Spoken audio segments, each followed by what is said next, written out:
मेरे प्रिय आत्मन, एक सुबह अभी सूरज भी निकला नहीं था और एक माझी नदी के किनारे पहुंच गया था। उसका पैर किसी चीज से टकरा गया। झुक के उसने देखा, पत्थरों से भरा हुआ एक झोला पड़ा था। उसने अपना जाल किनारे पर रख दिया। वो सुबह सूरज के उगने की प्रतीक्षा करने लगा। सूरज उग आए, वो अपना जाल फेंके और मछलियां पकड़े। वो जो झोला उसे पड़ा हुआ मिल गया था जिसमें वो एक एक पत्थर निकाल के शांत नदी में फेंकने लगा। सुबह के सन्नाटे में उन पत्थरों की गिरने की छपाक की आवाज सुनता, फिर दूसरा पत्थर फेंकता। धीरे धीरे सुबह का सूरज निकला, रोशनी हुई। तब तक उसने झोले के सारे पत्थर फेंक दिए थे, सिर्फ एक पत्थर उसके हाथ में रह गया। सूरज की रोशनी में देखते से ही जैसे उसके हृदय की धड़कन बंद हो गई, सांस रुक गई। उसने जिन्हें पत्थर समझ के फेंक दिया था वे हीरे जवाहरात थे, लेकिन अब तो अंतिम हाथ में बचा था टुकड़ा और वो पूरे झोले को फेंक चुका था। और रोने लगा, चिल्लाने लगा।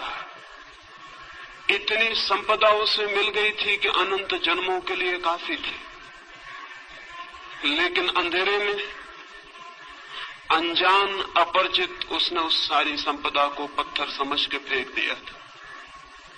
लेकिन फिर भी वो मछुआ सौभाग्यशाली था, क्योंकि अंतिम पत्थर फेंकने के पहले सूरज निकल आया था और उसे दिखाई पड़ गया था कि उसके हाथ में हीरा है। साधारणतः सभी लोग इतने सौभाग्यशाली नहीं होते।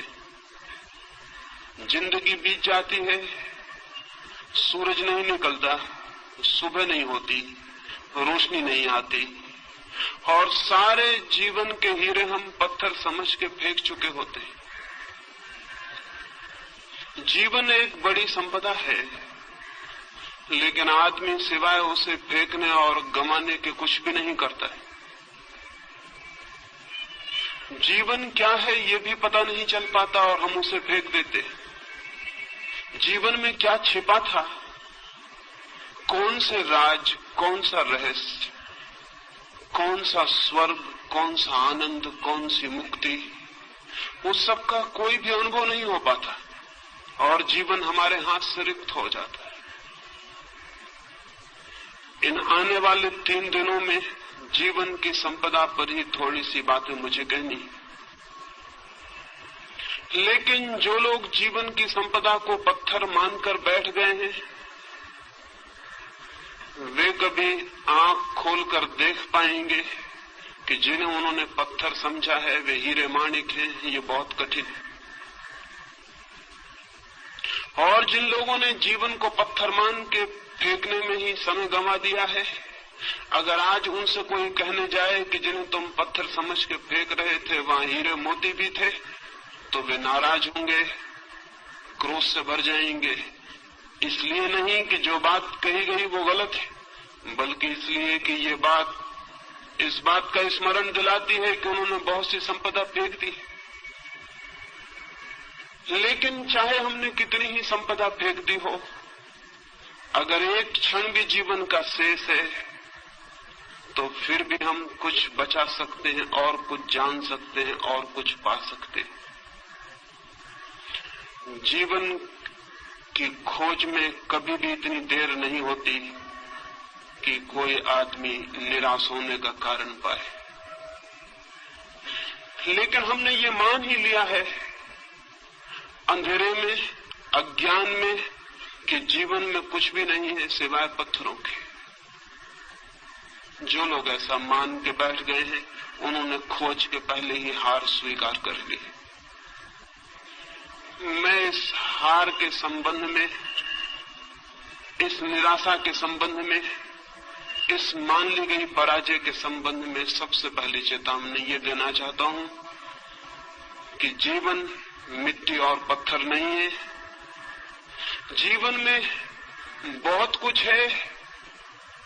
जीवन के मिट्टी पत्थर के बीच भी बहुत कुछ छिपा है। अगर खोजने वाली आंखें हों तो जीवन से वो सीढ़ी भी निकलती है जो परमात्मा तक पहुंचती है। इस शरीर में भी जो देखने पर हड्डी मांस और चमड़ी से ज्यादा नहीं है, वो छिपा है जिसका हड्डी मांस और चमड़ी से कोई भी संबंध नहीं। इस साधारण सी देह में भी जो आज जन्मती है, कल मर जाती है और मिट्टी हो जाती है, उसका वास है जो अमृत है, जो कभी जन्मता नहीं और कभी समाप्त भी नहीं होता है। रूप के भीतर अरूप छिपा है और दृश्य के भीतर अदृश्य का वास है, और मृत्यु के कुहासे में अमृति की ज्योति छिपी हुई है। मृत्यु के धुएं में अमृत की लौ भी छिपी हुई है, वो फ्लेम, वो ज्योति भी छिपी हुई है जिसकी कोई मृत्यु नहीं। लेकिन हम धुएं को देखकर ही वापस लौट आते हैं और ज्योति को नहीं खोज पाते। या जो लोग थोड़ी हिम्मत करते हैं वे धुएं में ही खो जाते हैं और ज्योति तक नहीं पहुंच पाते हैं। ये यात्रा कैसे हो सकती है कि हम धुएं के भीतर छिपी हुई ज्योति को जान सके, शरीर के भीतर छिपी हुई आत्मा को पहचान सके, प्रकृति के भीतर छिपे हुए परमात्मा के दर्शन कर सके? ये कैसे हो सकता है? उस संबंध में ही 3 चरणों में मुझे बात करनी। पहली बात, हमने जीवन के संबंध में ऐसे दृष्टिकोण बना लिए हैं, हमने जीवन के संबंध में ऐसी धारणाएं बना ली है, हमने जीवन के संबंध में ऐसा फलसफा खड़ा कर रखा है। उस दृष्टिकोण और धारणा के कारण ही जीवन के सत्य को देखने से हम वंचित रह जाते हैं। हमने मान ही लिया है कि जीवन क्या है, बिना खोजे, बिना पहचाने, बिना जिज्ञासा किए हमने जीवन के संबंध में कोई निश्चित बात ही समझ रखी। हजारों वर्षों से हमें एक ही बात मंत्र की तरह पढ़ाई जा रही है कि जीवन असार है, जीवन व्यर्थ है, जीवन दुख है।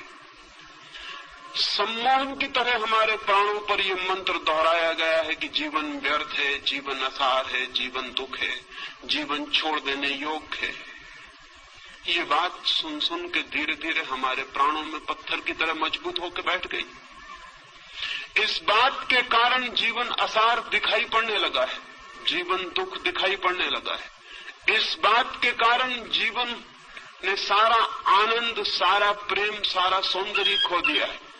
मनुष्य एक कुरूपता बन गया है, मनुष्य एक दुख का अड्डा बन गया है। और जब हमने ये मान ही लिया है कि जीवन व्यर्थ है, असार है, तो उसे सार्थक बनाने की सारी चेष्टा भी बंद हो गई हो तो आश्चर्य नहीं। अगर हमने ये मान ही लिया है कि जीवन एक कुरूपता है तो उसके भीतर सौंदर्य की खोज कैसे हो सकती? और अगर हमने ये मान ही लिया है कि जीवन सिर्फ छोड़ देने योग्य है तो जिसे छोड़ ही देना है उसे सजाना, उसे खोजना, उसे निखारना, इसकी कोई भी जरूरत नहीं है। हम जीवन के साथ वैसा व्यवहार कर रहे हैं जैसा कोई आदमी स्टेशन पर विश्रामालय के साथ व्यवहार करता है, वेटिंग रूम के साथ व्यवहार करता है। वो जानता है कि क्षण भर हम इस वेटिंग रूम में ठहरे हुए हैं, क्षण भर बाद छोड़ देना है। इस वेटिंग रूम से प्रयोजन क्या है, अर्थ क्या है? वो वहां मूंगफली के छिलके भी डालता है, पान भी थूक देता है, गंदा भी करता है और फिर भी सोचता है मुझे क्या प्रयोजन है, क्षण भर बाद मुझे चले जाना है। जीवन के संबंध में भी हम इसी तरह का व्यवहार कर रहे हैं। जहां से हमें क्षण भर बाद चले जाना है वहां सुंदर और सत्य की खोज और निर्माण करने की जरूरत क्या है? लेकिन मैं आपसे कहना चाहता हूं, जिंदगी जरूर हमें छोड़ के चले जाना है, लेकिन जो असली जिंदगी है उसे हमें कभी भी छोड़ने का कोई उपाय नहीं। हम ये घर छोड़ देंगे, ये स्थान छोड़ देंगे, लेकिन जो जिंदगी का सत्य है वो सदा हमारे साथ होगा, वो हम स्वयं हैं। स्थान बदल जाएंगे, मकान बदल जाएंगे, लेकिन जिंदगी हमारे साथ होगी, उसके बदलने का कोई उपाय नहीं। और सवाल ये नहीं है कि जहां हम ठहरे थे उसे हमने सुंदर किया था, जहां हम रुके थे वहां हमने प्रीतिकर हवा पैदा की थी, जहां हम 2 क्षण को ठहरे थे वहां हमने आनंद का गीत गाया था। सवाल ये नहीं है कि वहां आनंद का गीत हमने गाया था।